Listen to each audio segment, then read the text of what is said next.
How fast the world had changed for them.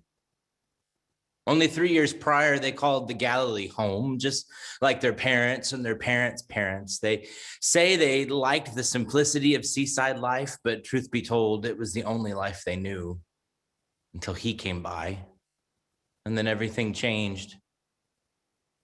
He called them when they were mending their nets. He called them one by one over the course of several days. They were no prophets or rabbis or governors or centurions. No, they were fishermen. Fishermen and friends like Mary Magdalene and Mary and Martha, who had known him from before. He had gathered them in this movement that stirred up a hope in their hearts, a hope that captivated them, a love holding them hostage.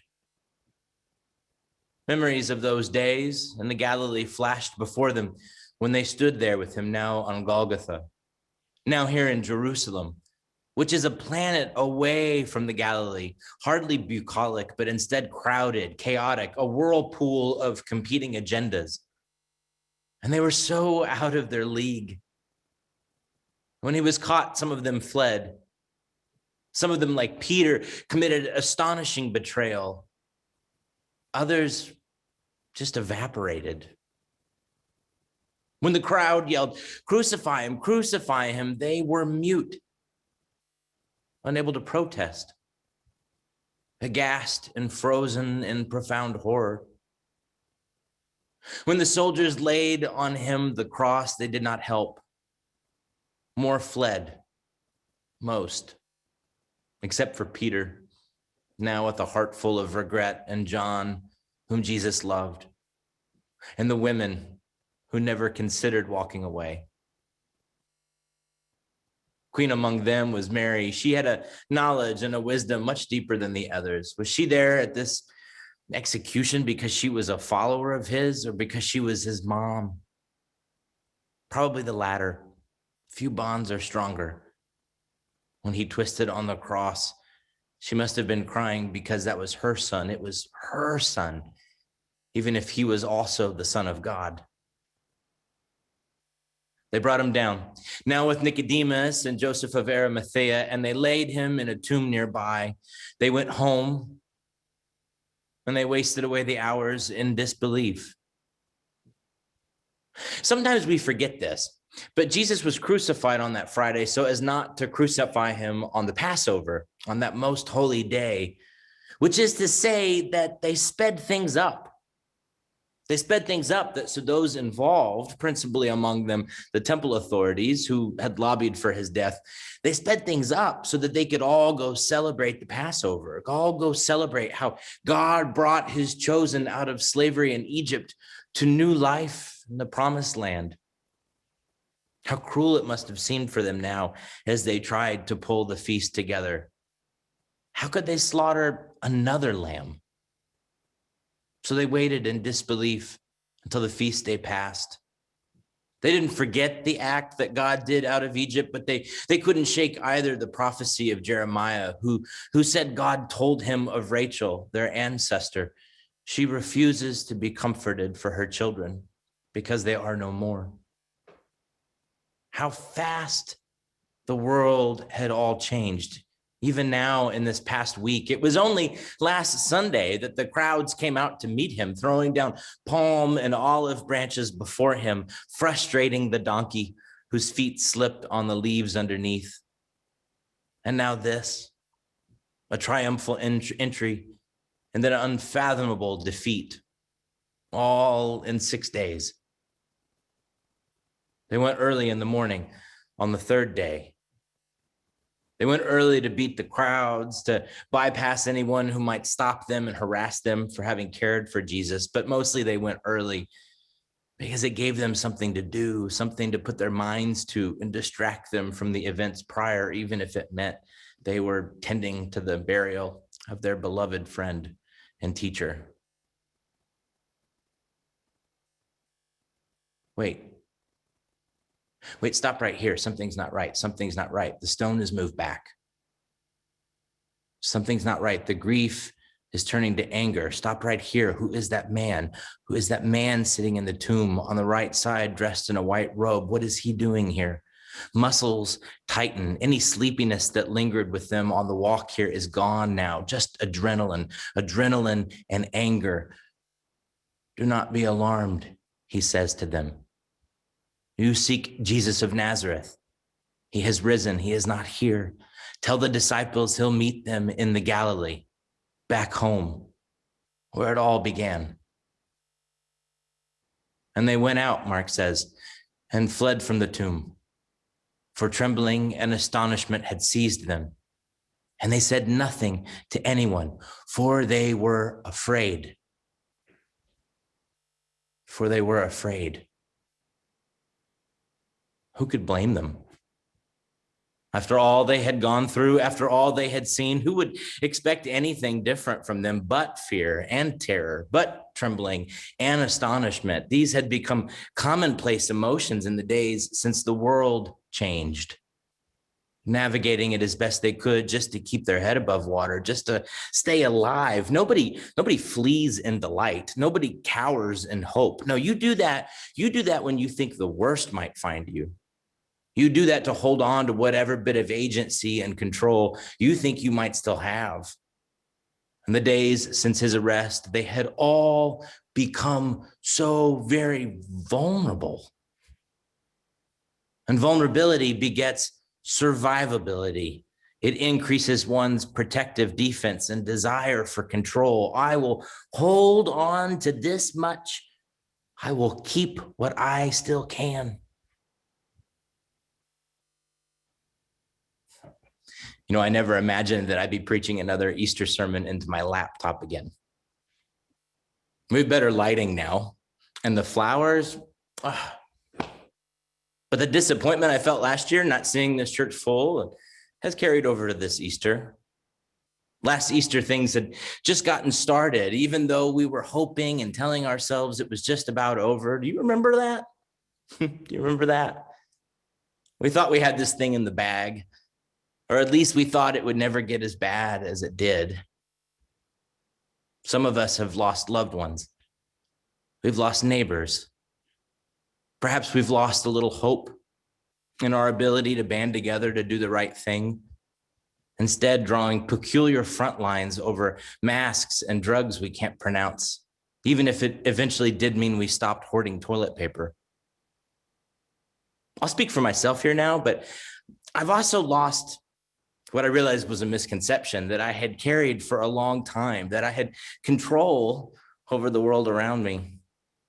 I'm still letting this go some, mind you, and I'm slowly coming to terms with this reality, a reality that has forced me to confront the fragility of life and the realization that any day I wake up and have my coffee is a day that was given to me by my Creator, not a day that I earned by my own scheming.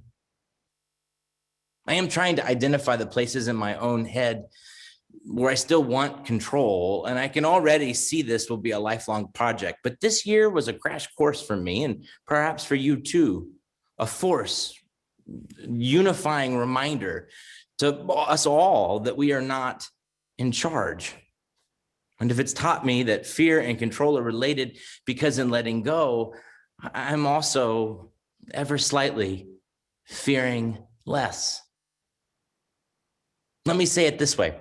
In letting go, at least when I do it, and it doesn't come naturally, but when I do, I am, it seems, making a concerted effort to trust God, to trust in a God who raised Jesus of Nazareth from the dead and thereby made even death the beginning of new life, not the end of this life. I am realizing that if the worst thing imaginable would happen to me today, then it would just mean I get to go home and be with my Creator, seeing a once dim love radiate bright before me. And if fear and control are related, then maybe love and control are related too. We all know that God loves us. If you spend 5 minutes at St. Albans, you'll hear it. You've heard it before. But sometimes it's a challenge to let that love seep all the way in. Sometimes we tell ourselves, nah, there's no way that that God could love me that much. Or maybe we say, well, maybe God loves this part of me, but certainly not this part. Or maybe we make it transactional. God will love me if I do these things, but if I fail at them, then God won't love me, or certainly not as much. Or maybe we make it reactionary and say that God no longer loves me as much because of this or that, these things being signs of God's abandoned favor. But none of that is true. What it is, and instead, is our very human effort to put a framework around God's love, to contain God's love within the frontiers of our own heart. We say, this is how much God's love I am willing to absorb, but any more than that, and it is too much for me to bear, it is too much for me to reconcile, any more than that, and I'll have to drop my own conceptions about who I am, where I'm flawed, where I am unlovable, any more than that, and I'll have to let go and relax the control over who I think I am when I am most ashamed. And that's where this Holy Week's events come in. Even amidst the loneliness of this worship experience, I still felt that strange love pulling at my heart. Even as we walked the grounds on Friday for the first time, but not for the last, carrying a handmade cross, a cross made by one of our own in an act of love. And we read the lamentations of that day. I heard myself whisper, what kind of love is this, that God would go to such great lengths for me and for you? Even now, it still overwhelms me. Which takes us back to the disciples. The world around them was teaching them that fear would keep them safe. They had given their very selves over to Jesus, who had given his own very self over to the cross. They were in survival mode, not too dissimilar from where we have been many times this year. When they saw the empty tomb, they panicked.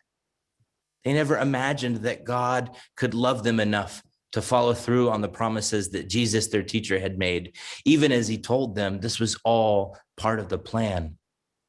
In the swell of that week, their survival instincts heightened, their very human reaction to control heightened, and they saw the empty tomb and they thought, oh, this can't be good. But it was. It was good. Fear had not saved them, but love had. And they came to it by the end of the day, through the weeks and months that followed. Some protested, like Thomas, who had to see it for himself. Thomas could never imagine such a love at first. Others, like Peter, came to it quickly. Some, like Mary, had known it all along.